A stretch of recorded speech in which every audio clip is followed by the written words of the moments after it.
এই ভিডিওতে সরাসরি একটি প্রশ্ন করতে এসেছি আমি। ফুলকাটারি ব্রিজের কাজ বন্ধ কেন? জনগণের কষ্ট কি আপনাদের চোখে পড়ে না? প্রতিদিন মানুষ যে এখানে এসে বিপদে পড়তেছে আপনারা কি দেখেন না? যারা এই ব্রিজের দায়িত্ব আছেন তারা কোথায়?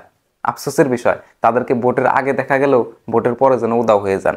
আমি এর আগেও এই ব্রিজ নিয়ে কথা বলছিলাম, একটি ভিডিও করেছিলাম যেখানে দেখিয়েছিলাম যে কিভাবে এই ব্রিজের কাজ বন্ধ হয়ে পড়ে আছে, কিন্তু দুঃখের বিষয় এখনো সেই পরিবর্তন হয়নি। আজ আমি আবার ফিরে এসেছি, কারণ আমরা ন্যায় চাই। ফুলকাটারি ব্রিজ কি শুধুই একটা ইট পাথরের কাঠামো?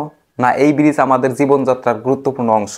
প্রতিদিন স্কুলের বাচ্চারা কষ্ট করে নদী পার হইতেছে, অসুস্থ রোগীদের সময় মতো হাসপাতালে পৌঁছানো যাচ্ছে না, রাস্তায় মারা যাচ্ছেন, ব্যবসায়ীরা মালামাল নিয়ে সমস্যায় পড়ছেন। ভোটের সময় তো নেতারা আমাদের পেছনে পেছনে ঘুরে আমাদের কানে মধুর ভাষায় প্রতিশ্রুতি শোনানো হয়, ভাই আমাদের ভোট দেন, এই ব্রিজ দ্রুত শেষ করব।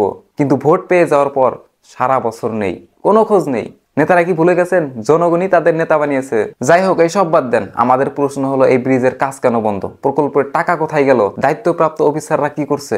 ঠিকাদার ভাইদের কাজ কেন থেমে আছে?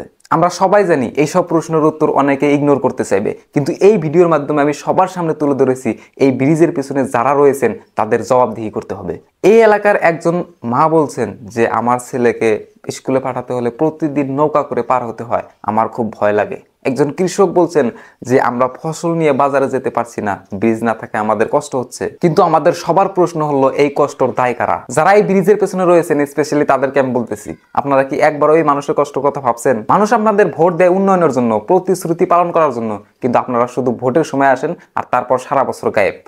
আমি বলছি এই ভিডিও আপনাদের দেখা উচিত এবং লজ্জা পাওয়া উচিত। আমরা উন্নয়ন চাই, এই অন্যায় আর চলবে না। আমাদের সবার দাবি এই ব্রিজের নির্মাণ কাজ দ্রুত শেষ করতে হবে। যারা দায়িত্ব রয়েছেন তাদের জনসমক্ষে এসে জবাব দিতে হবে। আমরা উন্নয়ন চাই, প্রতিশ্রুতির বাস্তবায়ন চাই, আর কোনো মিথ্যা প্রতিশ্রুতি নয়। বন্ধুরা, এই ভিডিওটি শুধু আমার একার প্রতিবাদ নয়, আপনাদের আমার সবার প্রতিবাদ। এই অন্যায় যদি আপনাদেরও মনে লাগে তাহলে ভিডিওটি শেয়ার করুন, যাতে পুরো দেশ এই ভিডিওটা দেখতে পারে। আসুন আমরা সবাই মিলে আওয়াজ তুলি, ফুলকাটারি ব্রিজের কাজ শেষ হতে হবে। আপনার কণ্ঠই সবচেয়ে বড় শক্তি। ধন্যবাদ।